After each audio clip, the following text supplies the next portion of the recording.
You ever notice how some people just love to play the victim? Oh, it's their favorite game. They walk around with their little sad faces, their little sob stories, acting like the whole world is against them. Oh, poor me, look at what they did to me, look at how unfair life is. But here's the punchline. Half the time, they're the ones causing the mess. They're the ones pulling the strings, stirring the pot, setting the fire, and then standing back like, oh no, how did this happen? Oh, people love a good fight, don't they? A little drama, a little chaos. It gives them something to chew on, something to feel. But here's the thing, some people aren't just looking for a fight, they are looking to feed. They don't want resolution. They don't want peace. No. They want your reaction. That's the prize. That's the meal. And if you give it to them, oh, they feast. Toxic people, they survive on emotions. They don't just live in the storm, they are the storm. And what's a storm without thunder and lightning? What's chaos without someone screaming in the middle of it? They push, they poke, they prod, waiting, watching, hoping for that perfect moment when you snap. That's the good stuff. That's what they live for. And once they get it, oh, they'll drink it in like the sweetest nectar. Every word, every shout, every ounce of anger, sadness, or frustration you give them. Because as long as you're reacting, they're in control. You think you're fighting back, but really, you're just dancing to their tune. It's funny, really. You think you're having an argument, you think you're proving a point, defending yourself, standing your ground, but to them, it's a game. A game they've played 1,000 times before. And you're just the latest player, the latest fool, who thinks logic and reason can fix something that was never meant to be fixed. Because toxic people, they don't want to fix things. They want fire. They want fuel. They want the reaction. And here's where it gets really interesting. The moment you stop reacting, the moment you refuse to play, they panic. Oh, they hate that. It's like taking a toy away from a spoiled child. At first, they'll scream, they'll beg, they'll throw tantrums, all to get you to break, to get you back in the game, because as long as they have your emotions, they have you. But the moment you refuse, the moment you just step back, they lose. See, the worst thing you can do to someone who feeds on reactions is to give them nothing. No anger, no sadness, no justifications, no explanations, just nothing. They'll claw, they'll dig, they'll try every trick in their book to get you back into their little circus. They'll twist words, spin stories, make you the villain, make themselves the victim. Oh, it's art, really. But if you just watch, just observe, just let them unravel, oh, that's when you see the truth. That's when you see them for what they really are. And the truth is, without your reaction, they have nothing. They're empty, hollow, all bark, no bite. Because their power, their control, it was never real. It was just an illusion built on your emotions, on your energy, on your willingness to play their game. And when you stop, when you refuse to feed the beast starves. The storm dies down, the fire burns out, and all that's left, just a sad little spark, flickering in the dark, desperate for someone, anyone, to keep it alive. But you're not there anymore. You've already walked away, and that drives them absolutely mad. Oh, you think you can win an argument with a toxic person? That's adorable. That's like trying to box with smoke, trying to punch a shadow. You swing and swing, but nothing lands. And you just end up tired, frustrated, out of breath, wondering why you even started. Because that's the trick, isn't it? The fight was never fair to begin with. See, toxic people don't argue to find the truth. They don't want resolution. They don't care about logic. No, they argue to trap you, to spin you in circles, to make you question yourself, to drain you of every last drop of sanity you have left. And just when you think you've made a good point, just when you think you've got them cornered with facts, with reason, with undeniable truth, boom, they shift, they twist, they move the goalpost. Suddenly it's not about what you were just arguing about, it's about how you said it, it's about your tone, it's about that one little thing you did last year that somehow suddenly is now relevant, and you're stuck, drowning in a sea of nonsense, trying to hold on to something solid, something real, but there's nothing. Just their words, their accusations, their distortions. And here's where it gets really fun. If you do prove them wrong, if you do corner them, oh, they don't lose. No, they just change the story. They become the victim. Suddenly, you're the one attacking them. You're the one being mean. You're the one who doesn't understand.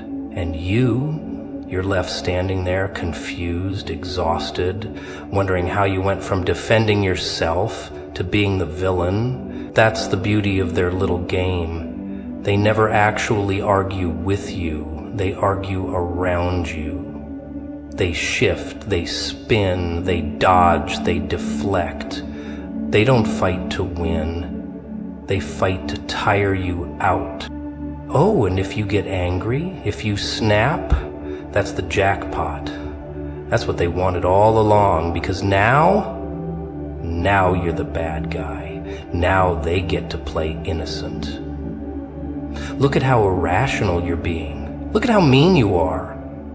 See, you're the problem, not me. And everyone watching? They don't see the build-up. They don't see the manipulation, the twisting, the pushing, the prodding. No, they just see you losing your cool, looking like the unstable one. And the toxic person, they just sit back, smiling, playing the victim, letting you burn yourself out, while they pretend they had nothing to do with it. And this is where the smart ones, the ones who see the game, do things differently. They don't play. They don't step into the ring, because they know you can't win a rigged game. You can't argue with someone who doesn't care about the truth. You can't reason with someone who only wants control. So they do something so simple, so infuriating to the toxic person. They stay calm, they stay detached, they refuse to react. And that drives the toxic person insane. Because toxic people need you to engage. They need you to fight, to yell, to cry, to prove that you care. Because as long as you care, they have power over you. So the smart ones, they don't argue, they don't explain, they don't waste their breath. They let the toxic person talk in circles, let them spin their web of nonsense, and they just watch. Maybe they nod, maybe they say, all right, maybe they just walk away. And that is the one thing toxic people cannot stand, because they don't know what to do with silence. They don't know what to do when someone doesn't take the bait. It's like pulling the rug out from under them. suddenly they have nothing to latch on to, nothing to twist, nothing to manipulate. And that's when the mask starts to slip. That's when the show starts to fall apart. Because in the end, a toxic person only has as much power as you give them. And when you stop fighting, when you stop reacting, when you stop caring about their little games, they become exactly what they've always been. Small, desperate, pathetic. They lose, not because you beat them at their game, but because you refuse to play at all. Boundaries. Now there's a funny little concept. People like to talk about them like they're some kind of invisible force field, something that keeps the bad people out and the good people safe inside. But the truth is, boundaries don't keep toxic people away. No, no, no. See, toxic people love boundaries. They live for boundaries. Why? Because it gives them something to break, something to test, something to push. It starts so small. A little comment here, a little joke there, something that feels off. But you ignore it, don't you? You tell yourself it's nothing, that you're overthinking, that it's not a big deal, and that's exactly what they want. Because once they know they can step over the line just a little bit without consequences, they do it again, and again, and again. A toe over the line becomes a foot becomes a step, and before you know it, they're standing right next to you, laughing, smiling, pretending like they never crossed any line at all. And when you finally speak up, when you finally say, hey, that's not okay, oh, here comes the show. They act surprised, confused, hurt. What? That's not what I meant. You're taking it the wrong way. I was just joking. You're too sensitive. And you start questioning yourself. You start wondering if maybe, just maybe, you are the problem. If maybe you're being too harsh, too rigid, too unforgiving. And that is how they win. Not by breaking your boundaries all at once, but by making you doubt them. Because that's the trick, isn't it? Toxic people don't break boundaries by force. No, no, no. They make you lower them. They make you question them. They make you feel like you're being unreasonable for having them in the first place. And once they get you there, once they get you to let them in, oh, then it's open season. Then they know exactly how to push, how to pull, how to twist and manipulate until there's nothing left of your so-called boundaries, but empty words and hollow rules that even you don't believe in anymore. And here's where it gets really interesting. The moment you rebuild those boundaries, the moment you start saying no again, oh, they don't like that, they hate that. Because now suddenly you're changing. You're being cold. You're not the same person you used to be. And why? Because you finally decided to stop letting them walk all over you? Because you finally decided to protect yourself? Oh no, no, no, they don't like that. Because a toxic person doesn't see boundaries as a sign of self-respect. They see them as control. And if they can't control you, if they can't twist and bend and break you the way they used to, well, that makes you the problem now. And that is where most people break. That's where most people cave. Because they don't want to be the bad guy. They don't want to be the villain. They don't want to be mean or cold or selfish. So what do? They give in. They lower the walls. They apologize for having boundaries in the first place. And just like that, the cycle starts all over again.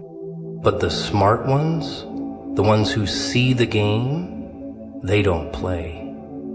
They don't explain, they don't negotiate, they set their boundaries and they keep them. And when the toxic ones start their little tricks, when they start pushing and pulling and twisting, the smart ones don't react, they don't fight, they don't try to justify themselves, they just stand firm. And that drives the toxic ones absolutely insane.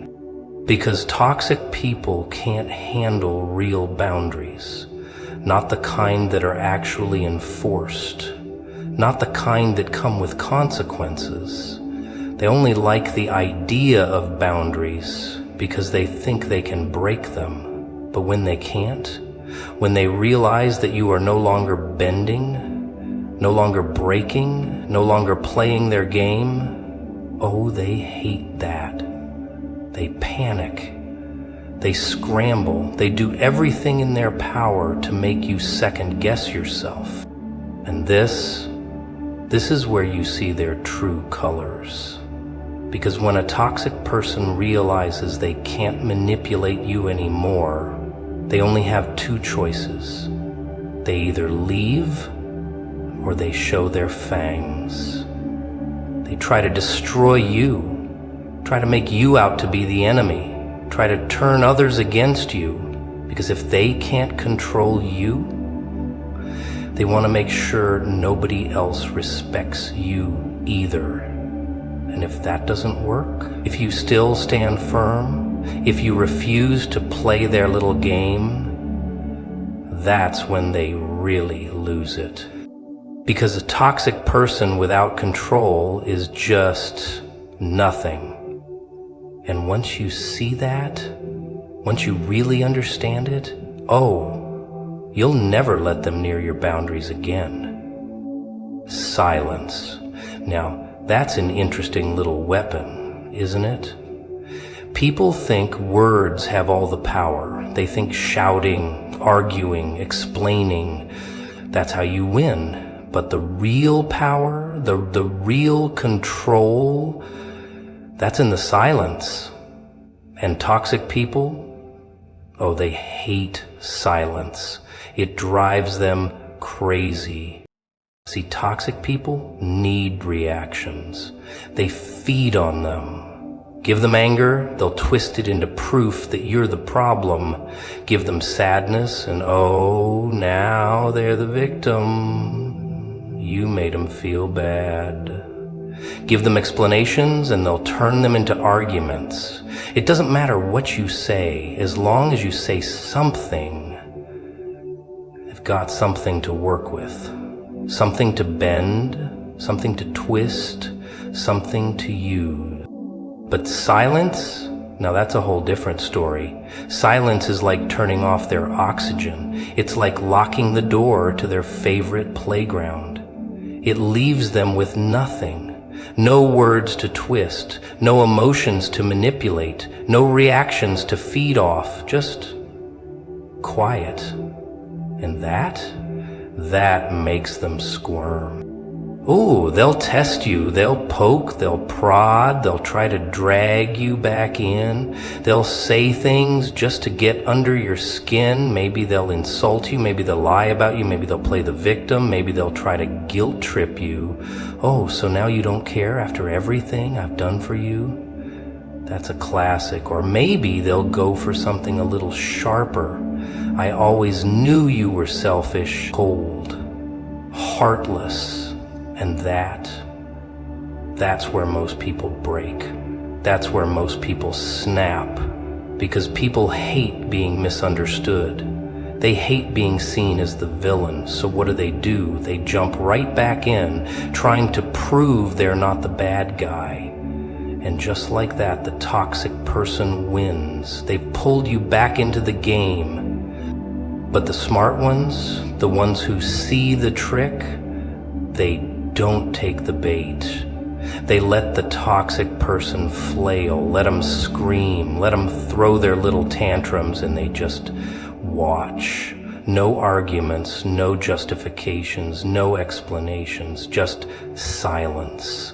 And that makes the toxic person unravel. Because without your reactions, they have nothing. Without your emotions, they're powerless. They don't know what to do with silence. It's like throwing punches at a ghost. And the longer you stay quiet, the more they panic. They'll escalate. They'll try harder. Maybe they'll pretend to be nice, suddenly acting sweet, apologizing, promising to change. And if that doesn't work, oh, then the claws really come out. Then it's full-blown rage.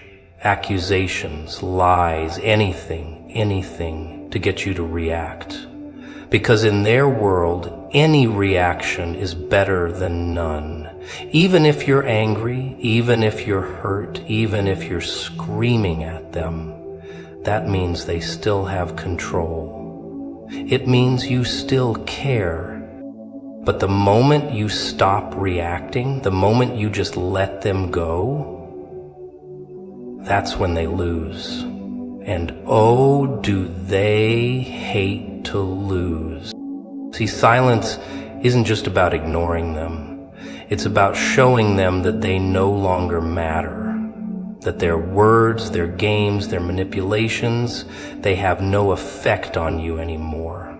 And to a toxic person, that is unbearable. Because deep down, underneath all the manipulation, all the control, all the twisted little games, there's one simple truth. They need to matter. They need to feel important. They need to believe they can still get to you. And when they realize they can't, when they see that you're done, that's the one thing they can't handle. So they'll go. Maybe not right away. Maybe they'll hold on a little longer, try a few last tricks. But eventually, they'll leave. They have to. Because without your reactions, without your energy, they have no reason to stay. And the best part, when they leave, it won't be because they chose to go. No, no, no. It'll be because you let them starve. You took away their favorite meal. You made them, and that is something they will never forgive. But that's the beauty of silence, isn't it? It doesn't just protect you, it makes them show their true colors. Because in the end, it's not the noise that reveals who people really are. It's the silence. People like to think that kindness is some kind of weakness, that being the bigger person, turning the other cheek, taking the high road, it means you're soft. That if you don't lash out, don't scream, don't get even, then you're weak. But let me tell you something. Kindness, real kindness, that's a weapon. And if you know how to use it, oh, it cuts deeper than any insult, any revenge, any game a toxic person tries to play.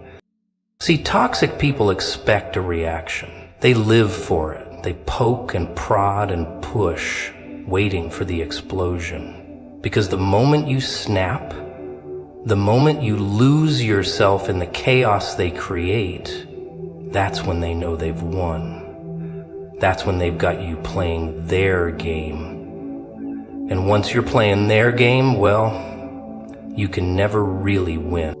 But kindness is something they don't know how to handle. Oh, sure, they can fake it. They can pretend to be nice, charming, even generous when it suits them.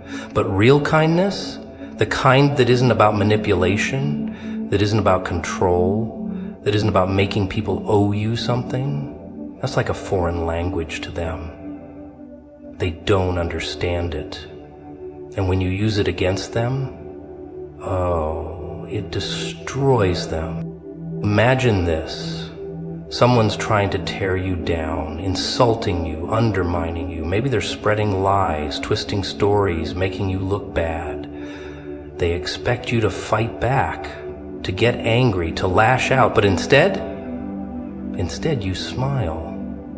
You stay calm. Maybe you even compliment them. That's a good one, you say. You really put some effort into that. And suddenly, they don't know what to do because they were ready for a fight, not for whatever this is. Because the truth is, toxic people don't know how to fight kindness. They only know how to fight pain. If you give them pain, they know exactly what to do with it. But kindness, that confuses them. It makes them hesitate, it makes them second guess, and that is how you win. And let's not forget the most dangerous kind of kindness. It's not the fake, syrupy, people-pleasing kind. No. It's the kind that sees everything and still refuses to be broken. It's the kind that looks a toxic person dead in the eye and says, I see exactly what you're doing and it doesn't affect me. That is terrifying to them because toxic people thrive on control. If they can't make you feel something, anger, pain, guilt, then they have nothing. And when they realize that, it eats them alive. But here's the real kicker. When you use kindness the right way, you don't just protect yourself, you expose them. Because when a toxic person can't get a rise out of you, when they can't shake you, when they can't control you, they start losing control of themselves. They start getting sloppy, desperate. They push harder. They show their hand, and that's when everyone else starts to see them for what they really are. Because a toxic person can fake a lot of things. They can fake charm, fake remorse, fake being the victim, but they can't fake patience. They can't fake self-control. And when they start unraveling, when they start getting frustrated, angry, exposed, that's when the mask starts to slip. And people notice. They start asking questions. They start wondering why this kind, patient, understanding person is suddenly losing it over someone who's done nothing but stay calm. And that is how the truth comes out. So you see, kindness, it isn't weakness. It isn't submission. It isn't about letting people walk all over you. It's about power, real power. The kind that doesn't need to scream, doesn't need to fight, doesn't need to prove anything. The kind that just is. Because when you master that, when you learn to wield it like a blade, sharp and precise and controlled, you don't just protect yourself from toxic people. You make sure they never come near you again. Chosen ones. People think it's some grand honor, like the universe handing you a golden ticket. But the reality, it's pain stitched into your skin. It's walking through crowds and still feeling alone. It's being tested, pushed, broken, while everyone else watches from a safe distance. Being chosen doesn't mean freedom. It means chains. Chains no one else can see, but you carry every second. And when that weight becomes too much for most, being chosen, everyone whispers about it, like it's a crown waiting to be placed on your head. A reward. A blessing. But that's the joke, isn't it? It's not a blessing at all. It's a burden. It crawls under your skin and stays there, tightening its grip with every breath you take. People on the outside see the word chosen. and they imagine greatness, comfort, and power. They imagine you walking with the world in your hands, adored and admired. But when you're the one actually carrying it, the truth is something far darker. It feels like a weight chained to your chest, dragging you down every time you try to breathe. You don't get to live like everyone else. They get to wake up, smile, and pretend life is simple. No. You wake up with that invisible pressure pressing down on your ribs. You feel it in every choice, every step. Being chosen isn't about opportunity. It's about responsibility shoved into your veins until it poisons your peace. The world doesn't clap for you. It doesn't hand you trophies. It watches. It waits. It circles you like vultures waiting for you to stumble so they can feast on your fall. That's the reality no one dares to say out loud. You walk into a room, and it's as if every pair of eyes knows you're not like the rest. Some of them admire, some envy, most resent. They don't see the cost. They don't see the nights where your mind tears itself apart because you can't afford to be weak. They don't see how the silence of being chosen is louder than any crowd's applause. And in that silence, you hear the truth. The burden is yours alone. No one's coming to help. No one's coming to share the load. That's what it means to be chosen. And the burden doesn't end there. Every mistake you make, every crack in your armor, is amplified. Ordinary people can fail quietly. Their flaws vanish in the crowd. But when you're chosen, the world magnifies every stumble into a spectacle. You aren't allowed to bleed. You aren't allowed to break. And when you do, because you will, it's broadcasted, mocked, and remembered. You're not human anymore. You're an example, a lesson, a warning. And that strips away the last fragments of freedom you thought you had. The cruel part, it doesn't stop. The weight doesn't ease. People think there's an end to it, like one day you just arrive at peace. But peace doesn't belong to the chosen. Peace is for the ones who never carried the fire, who never knew what it meant to be marked by life itself. For you, there is only the burden, every single day, and the world's twisted expectation that you'll bear it with a smile. And when you finally understand what it really means, when the illusion of glory shatters and all you're left with is the crushing truth that being chosen isn't a gift, but a curse, a responsibility sewn into your skin with barbed wire, you start to see why so many can't take it, why they collapse, why they disappear, because the weight doesn't let go. It tightens. It suffocates. It follows you into your dreams and whispers in your ear when you wake. It doesn't leave. That's the price of being chosen. Not glory, not honor, not freedom, just the endless weight pressing down, reminding you that you don't belong to yourself anymore. You belong to the burden. You belong to the fire that won't stop burning, no matter how much it consumes. You carry it, whether you want to or not, because once you're chosen, you don't get to step away. You don't get to run. The burden never lets go. The world. Oh, it has such a clever way of fooling you. When you're chosen, you expect a hand on your shoulder, a crowd behind you, a safety net beneath your feet. But the world doesn't lift you up. It doesn't wrap you in comfort. No, the world sharpens its claws and waits. It doesn't test you gently.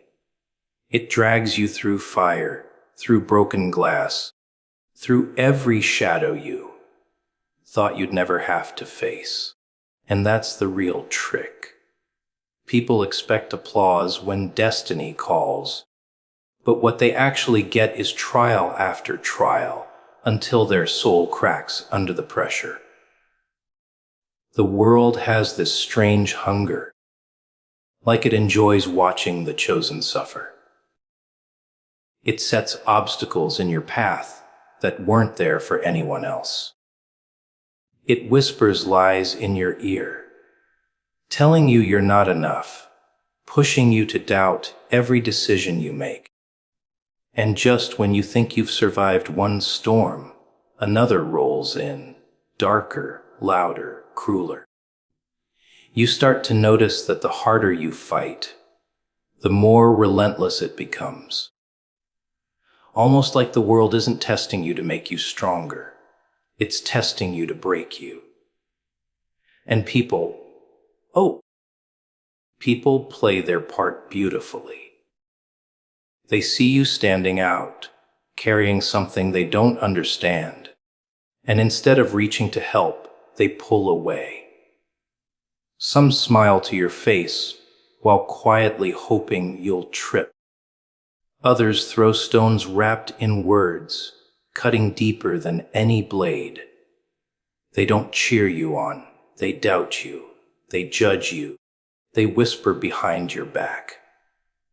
They wait for you to prove them wrong, and when you finally do, they don't celebrate. They move the goalpost. They change the rules. You realize you're not playing a fair game. You're trapped in one designed for you to lose. The tests never stop coming. They creep into your life when you least expect them. You think you've earned a moment of rest, but rest isn't part of the deal. The world throws distractions at you, temptations, weaknesses you thought you'd conquered long ago. It drags people into your path who pretend to care, only to watch you collapse. It gives you just enough hope to keep going, then rips it away when you reach for it. And that's the cruel rhythm of it all. Build, break, repeat. What makes it even worse is the loneliness. Because when the world tests you, no one else can feel what you feel. They don't see the war inside your mind, the way your chest tightens when you realize you have to keep standing even when your knees are shaking. To everyone else, you're just another face in the crowd. But deep inside, you're being dragged through something far bigger. And when you try to explain, they don't understand.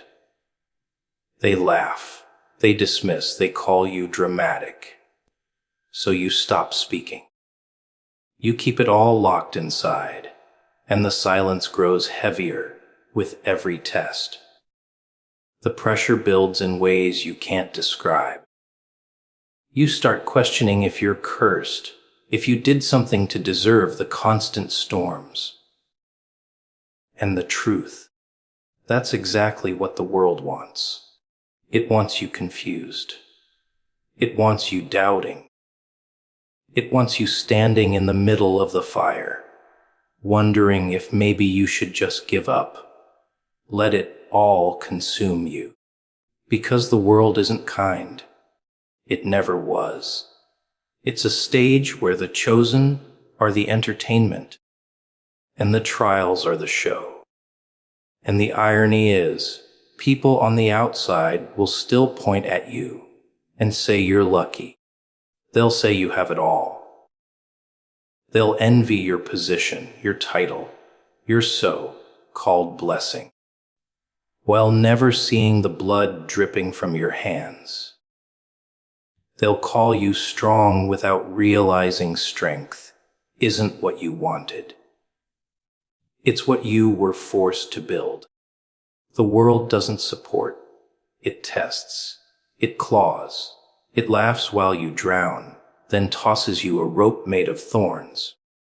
That's the reality of it. Isolation. That's the quiet poison nobody warns you about. When you're chosen, you don't just walk a path that's different. You walk it alone.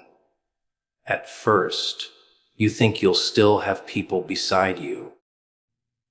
Friends, family, maybe someone who understands.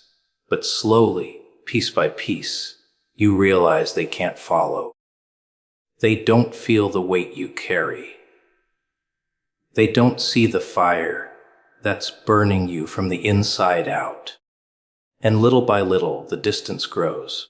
Smiles fade. Conversations dry up. Their eyes tell you what their words won't. That you've become a stranger in the same room you used to feel at home in. It isn't the kind of loneliness where you're simply by yourself. No, it's worse. It's the kind where you're surrounded by people and still feel like a ghost. You laugh when they laugh, but the sound doesn't reach your chest. You sit at the table, but it feels like you're behind a glass wall, pounding on it while no one hears. And the more you carry, the less they understand, until one day you stop trying to explain. You stop reaching. You stop expecting anyone to see you. That's when the isolation becomes permanent. Not a moment, not a phase, but a way of living. There's something almost cruel in the way people react to the chosen. Some are curious, but curiosity doesn't last long. Most are suspicious.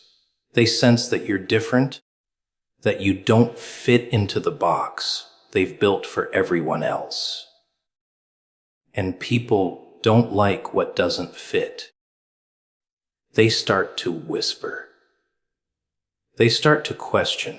They start to look at you like you're carrying something contagious. They back away slowly, and you don't even realize it until you turn around one day and the room is empty. That emptiness, it changes you. It makes you sharper, colder, harder.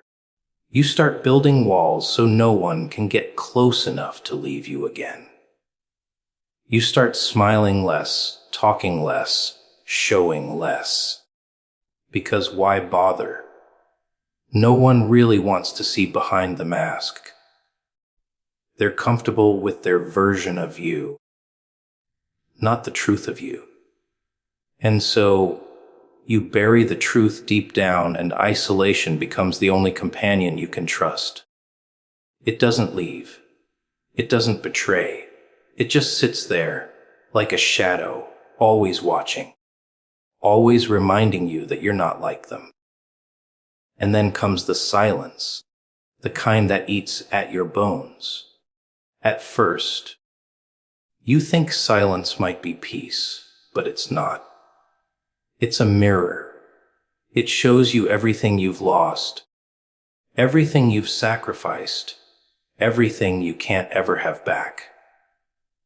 In that silence, you hear the voices of the past, the laughter of people who used to be there. You hear your own doubts, your own fears, amplified until they echo in your skull. Silence stops being a relief. It becomes a punishment, and you endure it because what else is there? The irony is, isolation is what forces you to grow, but it's also what threatens to destroy you. It strips away the comfort of company, forces you to face yourself in ways most people never have to. You start questioning your own mind, your own sanity. Because without someone else to reflect you back, You wonder if you're even real anymore. You wonder if this burden you carry is shaping you into something human or something monstrous. And there's no one there to answer. No one there to ground you. Just the echo of your own voice in the dark. People might glance at you and think you're strong. Think you've chosen the path of solitude. They don't understand that it was never a choice. It was forced. It was the inevitable price of carrying something they'll never understand. And so, you wear the mask, you play the part. You stand in crowds while feeling completely invisible. Because the truth is, once you've been marked as different, once you've been set apart, you can never go back. You can never truly belong again. Isolation doesn't just visit you. It claims you, and once it does, it never lets go. Pressure, it doesn't arrive all at once. It seeps in, drop by drop, until you can't remember a time when your chest wasn't tight, when your thoughts weren't heavy. At first, you think you can handle it. You stand tall, you grit your teeth, you tell yourself you're built for this. But pressure doesn't care how tough you pretend to be. It presses in from every side, invisible but constant, like chains you can't see but feel with every breath. And soon enough, it's not just something you carry. It becomes something that carries you, dragging you into places you never thought you'd go. Being chosen means you don't walk free, you walk bound. Every step you take is weighted by expectations, by the eyes of people waiting for you to stumble. Those chains tighten every time you succeed, not loosen. That's the twisted part. The more you do, the more they demand. The more you prove, the more they doubt. It's a trap without an exit, a cage with no key. You might smile, you might laugh, but inside you feel it. Links of iron clamped around your spirit, pulling tighter every day. Pressure doesn't always roar. Sometimes it whispers. It creeps into your thoughts late at night, when the world is quiet and you're left alone with yourself. It tells you you're not enough, no matter how much you've done. It tells you one wrong move will bring it all crashing down. It makes you afraid to breathe too deeply, afraid to rest for even a second. Because what if the whole thing slips through your fingers? And the more you try to push it away, the louder it becomes. The whisper turns into a scream that only you can hear, and the chains dig deeper into your skin. You begin to notice the cracks. Your shoulders ache under the invisible weight. Your mind races even when your body begs for rest. Sleep stops being sleep. It's just a rehearsal of all the ways you might fail tomorrow. Food doesn't taste like food anymore. It tastes like fuel, something you force down because you have no choice. Conversations become shorter, your laughter thinner, because the pressure doesn't give you room to breathe, let alone live. And people around you, they don't see it. They only see the mask, the surface, the version of you that convinces them everything's fine. And yet, that mask becomes another chain. Because once you've convinced them you're strong, they expect you to always be strong. Once you've proven you can carry the weight, they give you more. You stop being a person and become a machine, a vessel built to hold pressure without breaking. But inside, Every link of that chain cuts deeper, carving scars no one else will ever see. And still you carry it. Because what's the alternative? To drop it. To let it crush you in front of them. No, you tell yourself you can't. You have to keep walking. You have to keep pretending. The cruelest part of pressure is how it isolates you from yourself. You forget what it feels like to live without the chains. You forget what it feels like to take a step without the world pressing down on your back. You don't even remember who you were before it began. Pressure rewrites you, shapes you into something else entirely. It teaches you to measure your worth, not by who you are, but by how much you can endure. And the moment you stop enduring, that's when the chains win. But the chains, they never loosen. They never fall away. They only tighten as time goes on. And maybe that's the greatest trick of all. That being chosen doesn't mean you're free.